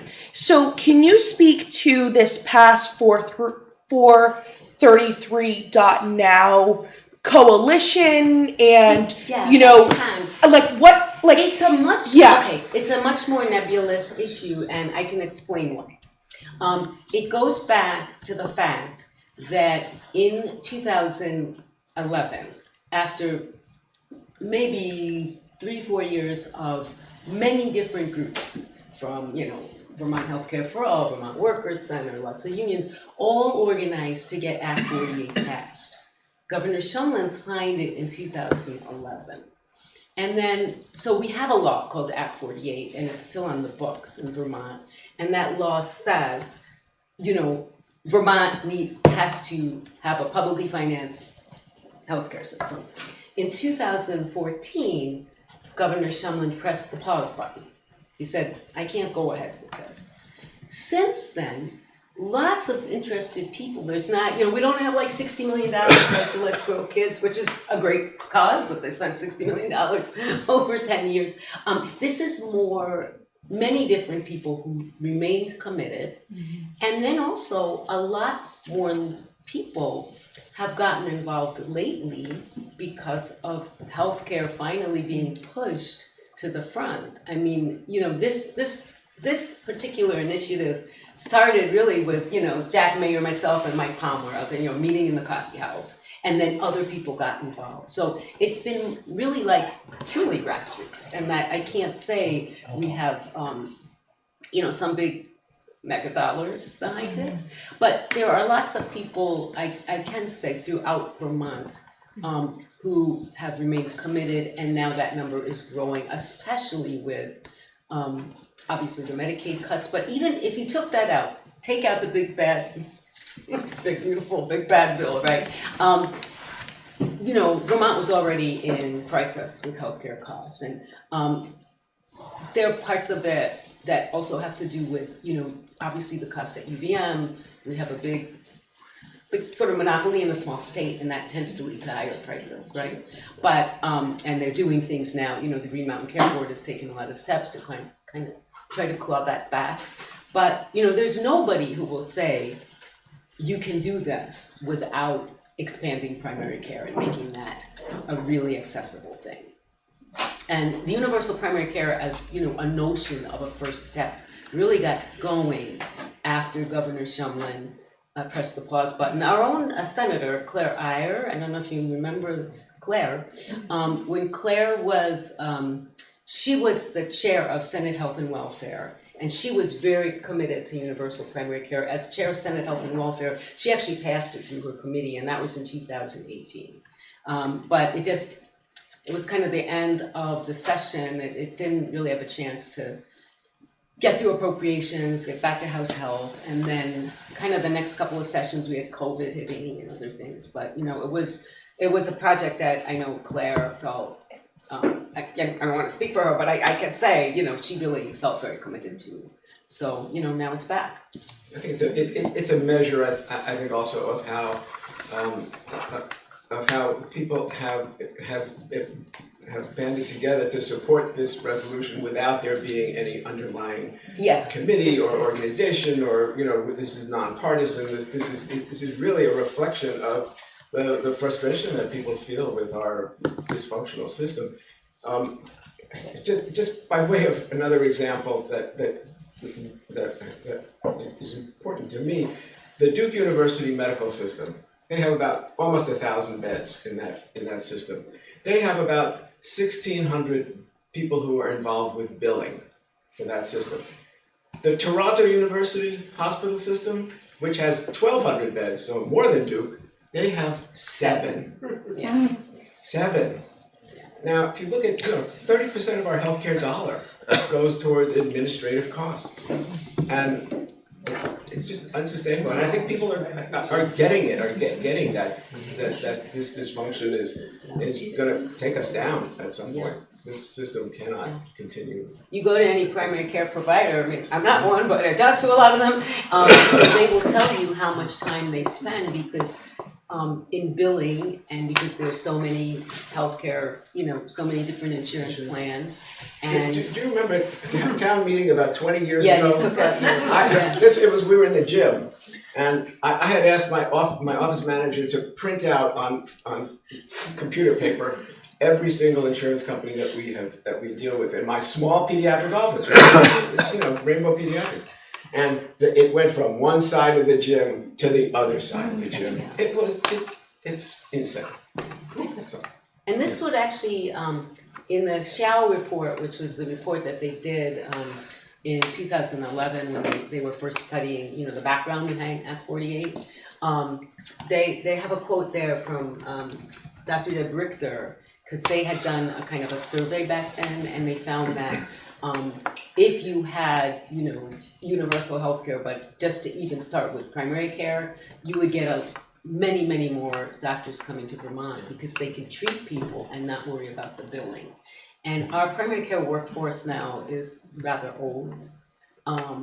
And how will you attract people? Well, this universal primary care would really attract them because they'd be, I can take care of my patients. They're going to come to me and not worry about out-of-pocket costs. I don't have to bill 1,000 different plans. So, I mean, these are the arguments for passing the bill, but the argument we're also really making is why should we weigh in as Middlebury? And, if we have it, if we want it, then we can discuss this over the next many weeks. And, people can have a chance to say, I don't like that idea, but we need this discussion and warning something. is a way to generate that discussion.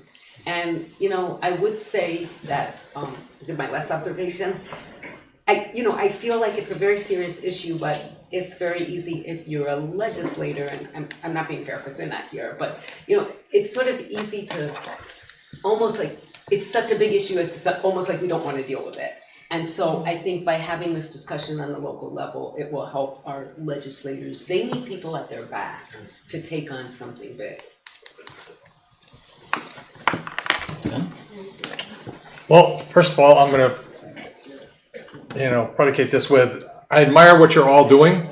I appreciate what you're doing. I agree. I understand the issues. I agree with the problems. I spend a great deal of time preparing for issues in this town, so I'm not necessarily up to speed a lot with what's going on in the state, although I try to keep up with that, but I spend many, many hours all the time doing this. I question if this is something that we should be doing to warn. And the reason I say that, several months ago, several of you approached us to sign a statement from the select board, and you heard our shtick that we're here to do the town business, and we signed it, and we said more are going to come because we've opened it. Came back again, we signed another one, and we're back now with a warning. And I don't agree that that's the best way we should be using our time as a select board with a small town to be handling statewide and national issues like this. I do know that anytime I have an issue with a bill or something in the State House, I call our legislatures, who we all know by their first name, and I hope that all 344 people that signed this thing at least sent each one of them an email. That's a very effective way. They get the message. I don't think this is going to influence the entire legislature, but we need to influence our representatives. So if next year there's dozens and dozens of bills, if next year 20 bills that are before the state, people want to get the word out for them, and they approach us, do I only vote to approve the ones I agree with, or do I vote down the ones that I disagree with? And trying to keep this kind of, we say we're apolitical, and we know that that's not at all possibility, but we don't talk politics up here. We don't have party affiliations. We just do town business. So I don't like doing it this way, although you said something right at the last that I think is the most important, is warning this will start a conversation in the community. Yes. Health is town business. Everything's town business, but I don't. Excuse me. Can I finish, and you can talk, and I'll predicate something.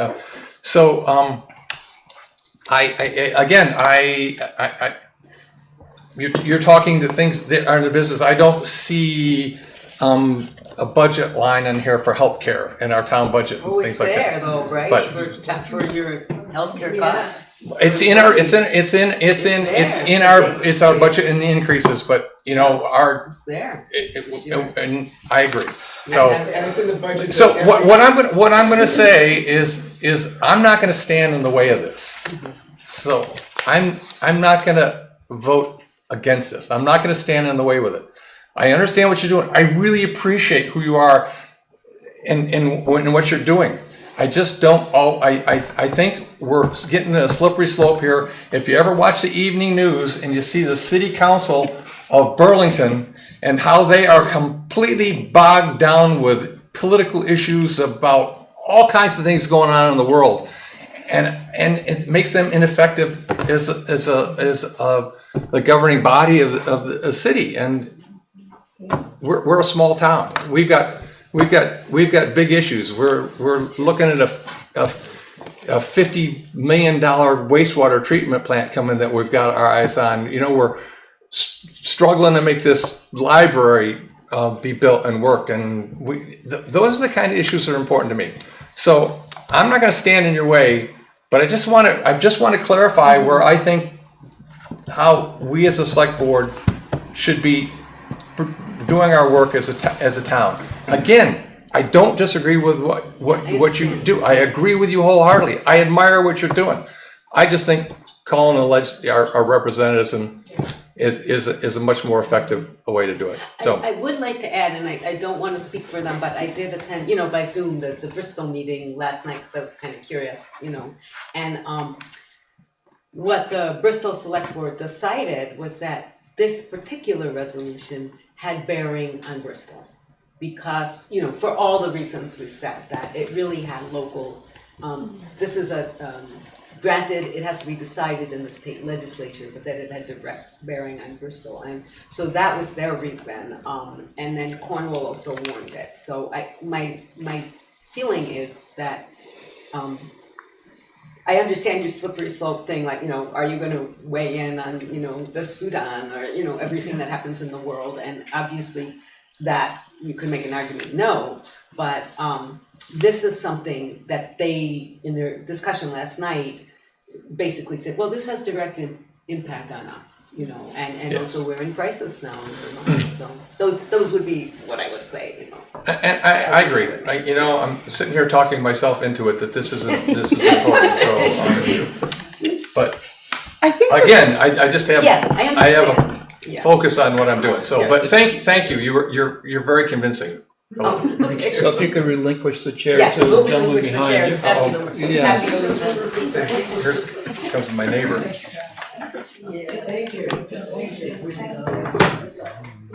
I'm John Cook. I live on Halpin Road, Dan Brown's neighbor. They're coming for you, Dan. I'm his good neighbor, by the way. I'm a really good neighbor. I want to start by saying, in normal times, what you said would be right on. But if there is anyone in this room who believes we are in normal times, come outside afterward and let me tell you a few things. These are not normal times. Amen. And there is an intimate relationship between health and education. Every child in Middlebury, every child in Addison County, every child in Vermont is being hammered by this, I want to say fascist administration we have, but don't put that in the record. Too late now. We've all learned that. Well, ICE and ICE's deportation and ICE's raids and ICE's becoming the Gestapo for this fascist leader. Can we get on to the petition Yes, we're talking about? this is causing toxic stress and trauma for every child in this country. And it is affecting their ability to grow, develop, be in good health, and learn. And their educational attainment is essential for the health of this community and for the economic health of this community. And under normal times, I would say, well, we'll do this some other place. We need to do this every place. Yes. Start small, build up. Thank you. Anybody else on the select board want to? Yeah, I guess if you could kind of speak to this fear I have that I do see at the Burlington City Council, where it's not really the city council that does a lot of the talking. It's people in the crowd that are talking to each other that disagree.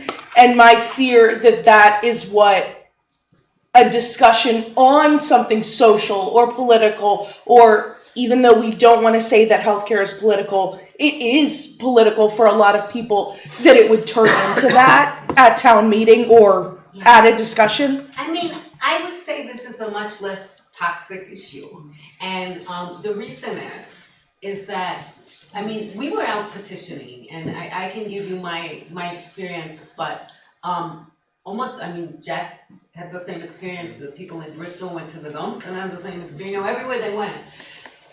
Healthcare really is of concern. Now, let's say 10 people signed the petition. I'm just gonna give it for example. My experience was like 8 of them would be, I wanna sign it now, right? And then some people would say, well, how do we finance it? And then it's not an argument, it's a discussion. Well, here's what we would do. Here's how, you know, the bill proposes, you know, progressive financing. If they fund this publicly, then your insurance company can no longer charge for that because they can't charge for a service that they're paying out for. You know, so you could, it's not like, I mean, I understand, I don't watch, actually, I can't get my TV to work right now, so I haven't seen the Burlington City Council for a little while. I gotta fix my cable, but I understand what you're saying. But I really think this is a citizen's important issue that we do need to discuss. I think, and also, you know, maybe we're not Burlington. I mean, you know, I think we in Middlebury know how to discuss things basically amongst ourselves, and we shouldn't not discuss something that is so critical, and that, you know, when people had questions, they had questions, not attacking. Yeah. I appreciate all of your input, but we've got others that want to talk Go ahead. too, so I'm Yeah, gonna, you discuss Dorothy? that. Yeah.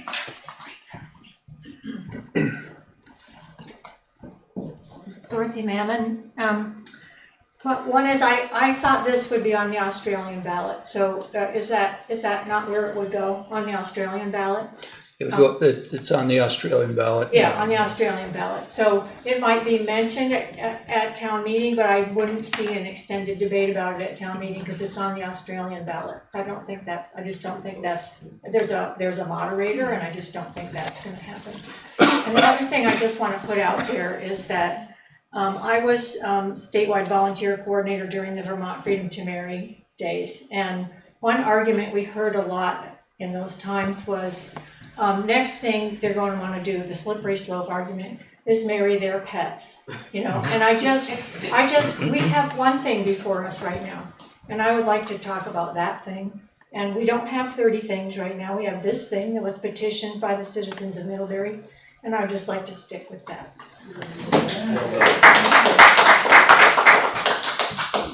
Can I do it from here, or do I have to go over there? Over here, please.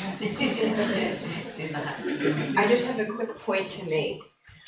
Earlier, Can you identify yourself? Oh, yes, my name is Francesca Donnelly, I live in Middlebury. But earlier on, when these two folks were talking, you had a point to make about how we should call our representatives about political issues such as healthcare. And I just kind of feel like, how do I say this? I feel like lately calling our representatives has not been, like, it's a viable tactic for sure, but it's not the end all be all, and it's also not what has been getting things done, because yeah, Burlington, like, their council might be bogged down, but what do we think our state representative is? They're probably bogged down, you know? So I feel like when it comes to starting small or, like, for the community, kind of big with healthcare, it makes sense to start at the local level, not at the state representative level, because they have they have a whole state, whereas you guys have a whole, like, you guys have Middlebury, and that's, I don't know. It's just, I feel like so we have a simple job. This is where we should start, like, this is where you start with healthcare. You don't start, like, with the representative. It's like you start with the people in your community and trying to build off of what they're looking for, not just who can push the biggest paper, you know? So that's my point. Thank you. Thank you. Ross?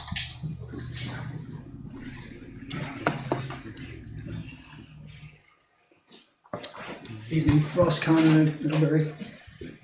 So this is an issue that this board is struggling with because it's a major driver in your budget.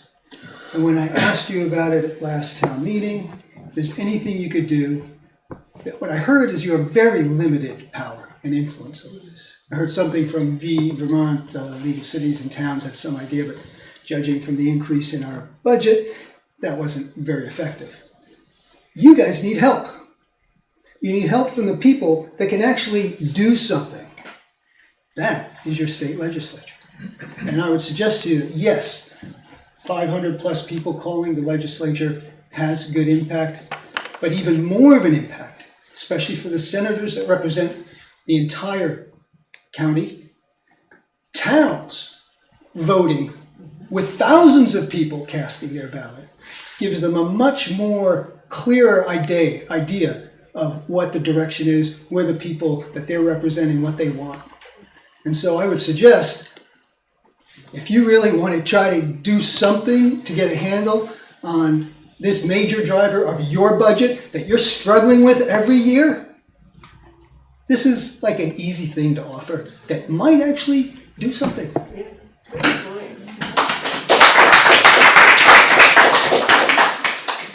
Megan, did you have any comments you wanted to make? Sure, yeah, I mean, I feel like this is a no-brainer for me. I support this, and I think that there 300 people signed a petition and want to talk about this. They want to have the conversation and they want it on the warning, and I see no downside to putting it on the warning and getting that conversation started. So I'm in favor of that. I agree with Megan. Somebody make a motion then. Brian, I'd like, we do have one hand up online before, I don't, just want to note that. Judy, we've got two other things on the agenda. Is it anything new that a point that hasn't been made? Can you bring her in, I guess? Yep. I'd like to add a couple things. So one, Dan, I totally disagree with your assessment as far as the resolution is concerned. This resolution has incredible bearing on Middlebury and its residents. Do any of you guys have any sense what the percentage of Middlebury residents are that live below the poverty line? Significant. We know by the preschool lunch program. Preschool lunch program. So I'd like a number. Is this a gotcha, Judy? Just come out with it, please. Brian, I'd like a number. Can you shut her up, please? This is ridiculous. Judy, I don't want to go around on this again every time. it was 14% in '24. I will make note of that on Front Porch Forum tomorrow. Thank you. You have copied up because you can't answer the question. I don't have the answer, Judy. How can I answer if I don't have it? It's 14%, Judy. Yeah, she's off. I would like to comment about this. I'm sure you all recognize that I was not in favor of two prior actions which came before this board, asking the town to state that the town had a position on something. I felt in those situations I was going beyond my elected duty in representing 1,000 residents instead of my own position as a delegate to take care of town business. In this situation of allowing a large percentage of the town to put something to all of the members of the town for a vote, I think this is a very appropriate use of the infrastructure of democracy. And by the way, his and my discussions all day have been about this. So this is the guy I've been listening to. There has been a lot of discussion, sidebar discussion amongst the board, and questioning where do we,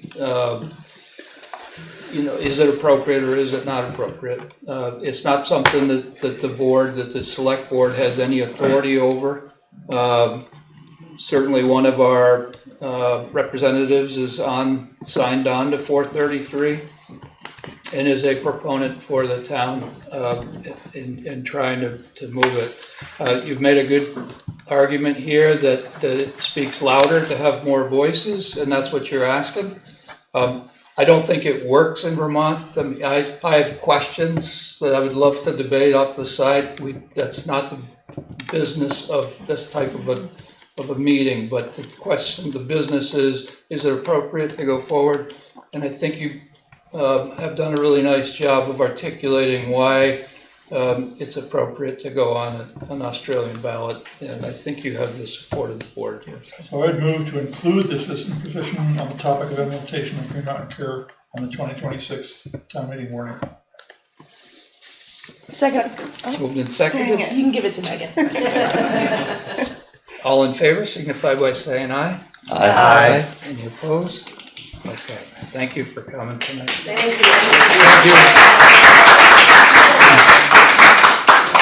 you. John, are we still friends, buddy? What? Do I have to move? I know. Remember, I'm up high, I can shoot down low.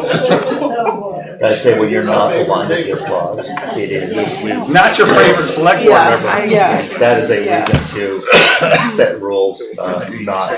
I don't know, for some reason this strikes me as applauding lane lands. That kind of thing, which is a little embarrassing, but also like. So unfortunately, it's got this, I think do you want to go for it? Of course, yeah, I don't.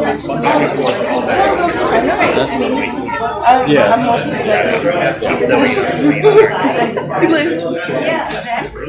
Have civil disobedience. Thank you so much. Bye. Cheers. Bye, neighbor. Hi, neighbor. Okay. Finalizing the town meeting warning. Yeah, so the two versions, well, So we need version 2. We're down to one, right? They've both been, it's been reviewed by general counsel and bond counsel. So with your approval, we'll collect signatures from you tonight before you leave. And for anyone watching at Can y'all take the discussion outside while we continue the town's business? Thanks. Just a reminder for anyone watching at home, our annual town meeting will be held on Monday, March 2nd at 7 p.m. in the high school auditorium. And polls for the Australian ballot articles will be open on Tuesday, March 3rd from 7 a.m. to 7 p.m. at the town's rec center.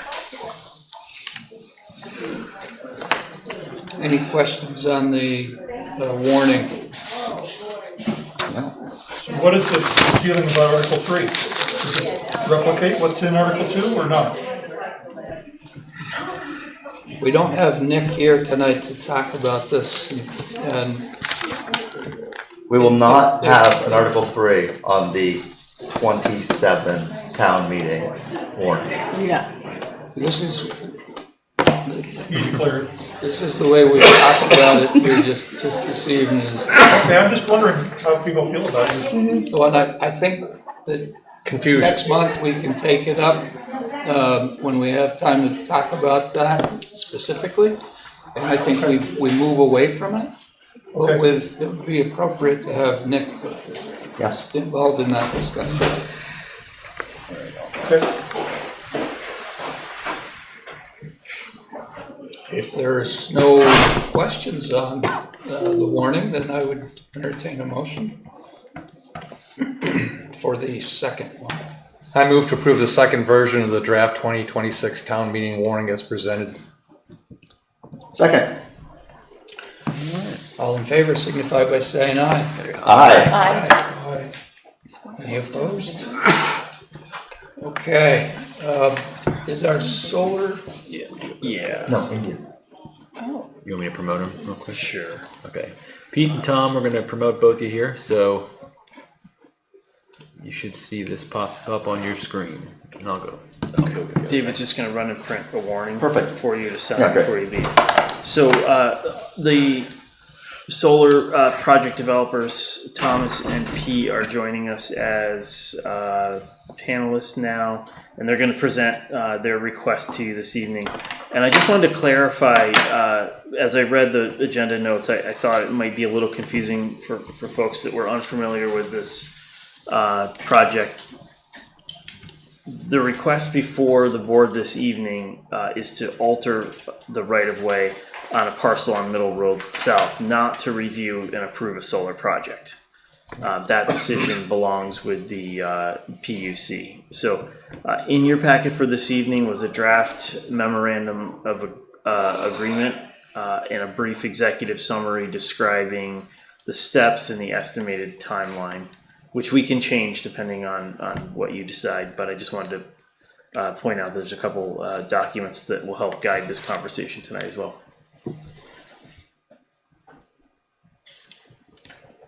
Thomas?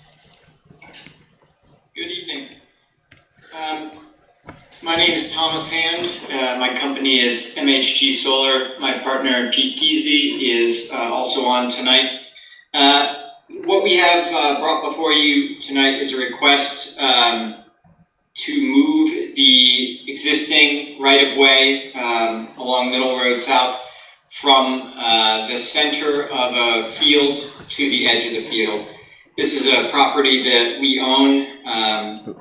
It's approximately 109 acres in total, and we are proposing to develop a solar array, and the existing right-of-way kind of cuts through the center of a farm field. And what we'd like to do is move it to the edge of the field so that it doesn't bisect the proposed solar array.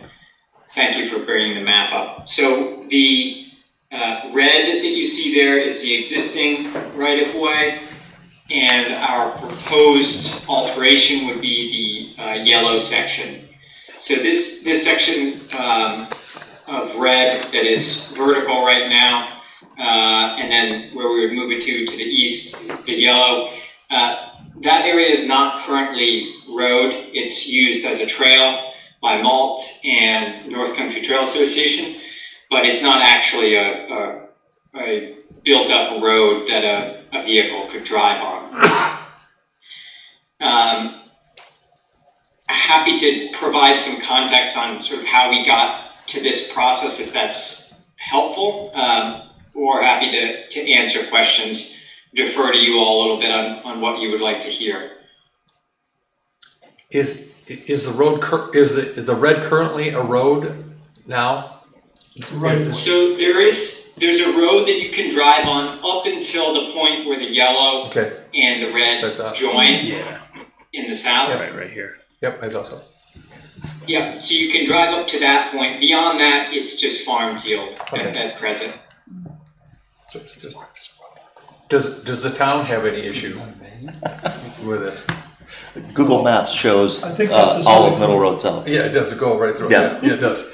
I think it's a sort of for the public hearing and the process that we're required to go through for alteration of public right-of-way. The issue for us is whether we should sign a memorandum of agreement to cover our costs and entertaining this, and I think we should. Yeah. We should recognize that there are wildlife interests and others who question whether this is appropriate or not, but that's our job is to have a hearing and view it, and we need the expenses of flagging it out and viewing it, including what happens to the north. You know, we have a right angle, how it goes north through the other property is an important thing to understand. So I think really the only issue is, you know, whether we entertain this motion to approve the draft memorandum of understanding. And I would move that because I think it's in the town's interest to have our costs covered. Right. Are there any other questions? I'd second that since we have a motion. Well, you want to read the motion in its entirety? Oh, I move to approve the draft memorandum of understanding between the town of Middlebury and MHG Holdings LLC regarding the proposed process for the right-of-way relocation request.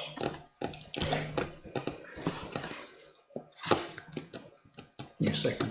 I did, yeah, affirmed. All right, and that effectively covers our costs. Yeah. And it establishes, then we would establish the process to go through the review. So we're not making any decisions tonight, we're just establishing the process. So all in favor of supporting the memorandum, signify by saying aye. Aye. Aye. Any opposed? Okay, and when do, so do we need to establish a site visit date already, or when? You would want to establish a site visit date and a public hearing date. You could do that at the February 10th meeting. At the February 10th meeting. Okay. In the meantime, we would, on the staff level, start to draft those notices, get an abutters list, and start to do the background work so that we're prepared to send those once we have a date.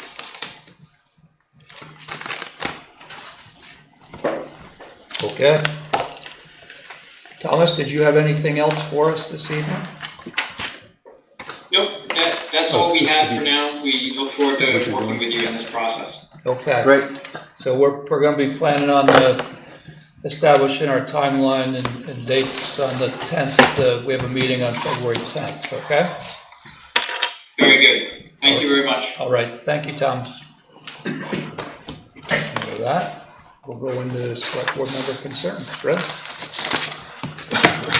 Okay, we had a charter committee meeting this afternoon, Andy and Izzy, and we talked briefly about the schedule for this. It basically, in state statute, it takes about 6 months to go through the process of hearings and ending up with a town meeting, Australian ballot vote. And we haven't done this in many years, but this particular vote on a town charter is a significant document. It requires that we actually post a document in every voting booth, and people got to read it and decide yes or no, do they like it or not. So this is a different kind of election, and I asked the town clerk, you know, would this be efficient, convenient to have in connection with another town meeting that's already being held, like the primary vote, the general election vote for town meetings? She said the worst time would be to have it at a March town meeting for her because of all the other things that happen in that discussion on that night and so forth. Interestingly, she said that she didn't think it would be any particular problem to have a special town meeting. As we hold special town meetings, people often, they can be done here. The voting booths are here. They don't have to relocate. People can vote by absentee and so forth. And the discussion can be focused on the issues in this, which will take some time to explain. People will have questions. So there are not many people who are around in August when the primary is. People are on vacation in a way. General election, we could do it then, but that could be it would have the benefit of having a lot more turnout. The alternative is to have a special town meeting in September or October sometime, just focused on the charter changes. And I want to plant the seed with members of the board to think about what you think would be the best calendar. If we're going to try to make August 11th primary, we have to really pick up the pace of the committee and get it to you and go through this. And this is more than 20 minutes on the agenda. There's a number of, you can anticipate questions and discussion about it. So I don't know quite how to fit this in, but we are required to have 2 public hearings. And I think the best thing would be to do is to, after it comes to the board feels comfortable with it, warn both hearings to the same notice. And that would mean that the hearings would be sometime in the June, early July period, and the vote in August. But interestingly, Karen thought there would not be any significant cost at all to have it here in the town offices as a special meeting in September or October.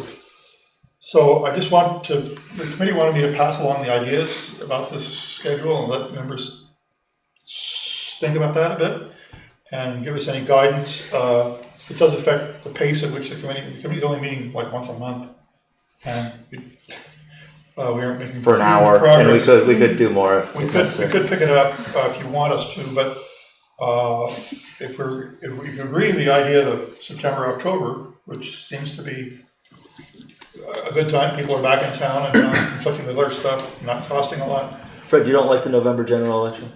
Well, I don't mind it at all. It's a good turnout. It's a different cast of people who show up at the general election than things on a town issue. And I want to ask for the collective wisdom of members about what you think would be best for considering a town charter update. I'm open to all of the options. Is that fair? Is that what the committee asked me to? Yeah, that's good. Thank you. Yeah, and I do feel like we're going to be changing the board a little bit here in just over a month. So you might want to bring that back with your new membership. And if we were shooting for the primary, that would be the edge of the time where we need to start laying things out and having hearings on the calendar. So I think that makes August difficult, at least. Yeah. And we're probably going to yeah, do this with the new board and hammer it out in March. Your wisdom as a long-standing member, no disrespect to the new member, whoever they may be, I would value. Yeah. Not to put you on the spot.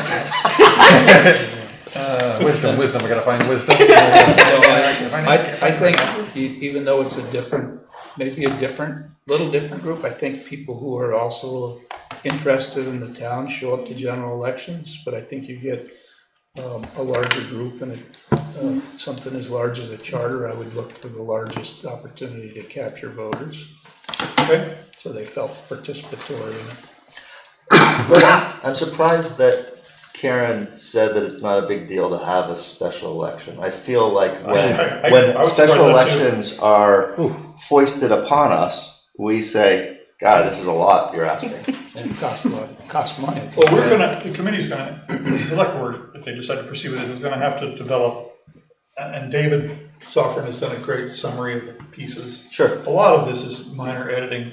No, but the parts that are really substantive and why we're doing it, it needs to be explained. There needs to be a bit of a campaign with this, and the committee needs to develop that, I think. Yeah. We don't want to get ahead of our skis on having the board look at this and say, this is, yes, we agree with these things, and before we start working a lot on the summaries and the campaign, but anyway, that's... Maybe we could have a long, really boring retreat where we discuss this sometime in the late spring. Oh, God. Oh, yes. The other retreat needs to cover other things. No, we got plenty. We're going to have so many retreats, Fred. It's going to be amazing. We're going to be in full retreat. Megan? I have no concerns today. Wow. Whoa. My concern is that it is past my bedtime. Just thanks to the Public Works team for keeping us safe. No. There's the Dan? I've spoken enough. My wife said you spoke very well. Oh, did she? I appreciate that. Yeah. I had the great luck of attending the Vermont Economic Conference this morning. Fantastic hearing from Becca Balin, and also fantastic seeing Kevin Shu lead a discussion of how to have a very positive look back 10 years from now with the head of UVM Health, with Gary Winslet of Middlebury College, and the head of the Vermont Housing Finance Agency. Fabulous discussion, really good, glad to be there. Yeah, there's good stuff going on. The bad stuff takes up 90% of my headspace, but sometimes I can push it aside and find the good that's going on. There's energy out there. There is. Yeah. Well, good. Yeah. I thought that was interesting. Some of it was unfortunate that we always seem to have the same age group. It's the same group. Yeah. It's the same people. There was, it was nice that the one younger woman. Yes. Absolutely. Yeah. It would be nice to see more students get involved. Oh, yeah. And hear what they feel. If we're gonna, but I do question if we have the bandwidth to take up issues like that, because you don't have the time to really talk about the issue. So focusing, and I think Dorothy did a nice job focusing on really what's the question. The question is,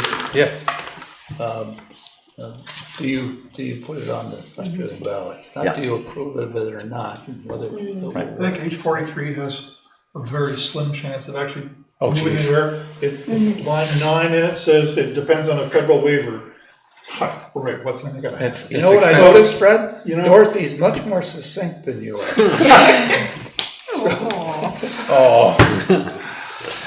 I didn't.